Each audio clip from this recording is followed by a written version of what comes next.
comparison to the college and how students are learning today, my daughter is in college now, actually, and I, prior to Bridgeway, was an instructor at Durham College for 6 years.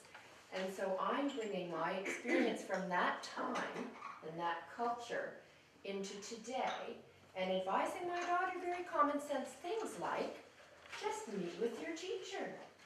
Just call and book a time with her. She says, Mom, you just don't get it. That's just not the way it is now. So sure enough, she takes my advice and attempts, and sure enough, the email comes back. Refer to your handbook, page 19 to 31, and you will find your answers. She showed me the email. And I thought, oh my goodness, how can this student be inspired, be reached, and be taught if this is the distance that's being created from that institution of leadership? It's interesting, that rang a bell. It sure did. Yeah. Can I just take it one step further? Sure. We have a son who's 33, and he has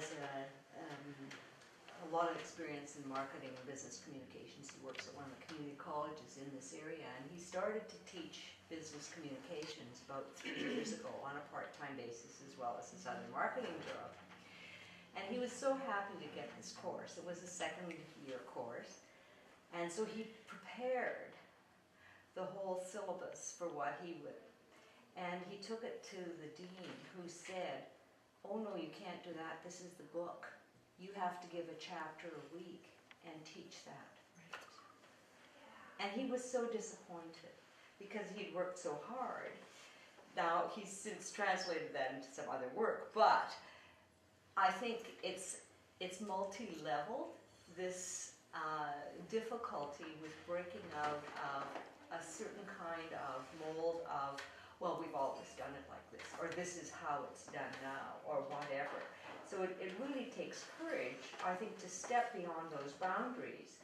And the people that are caught in it are truly caught in a web that's very difficult to break.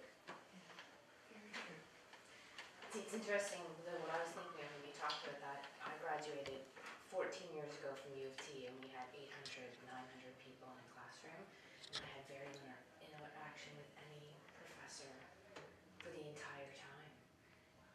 Not that it wasn't, I don't know, it's just the way that it was structured, and I like that. I know some students would have picked being in more intimate classrooms to have that, but I grew up in Warsaw, and I think I wanted the anonymity. That was the whole purpose of getting away and being able to figure it out on my own. It's interesting. So I would have, not that I wouldn't have asked a question, but I can think probably, I'll count on one hand the number of times I actually consulted with a professor the entire time.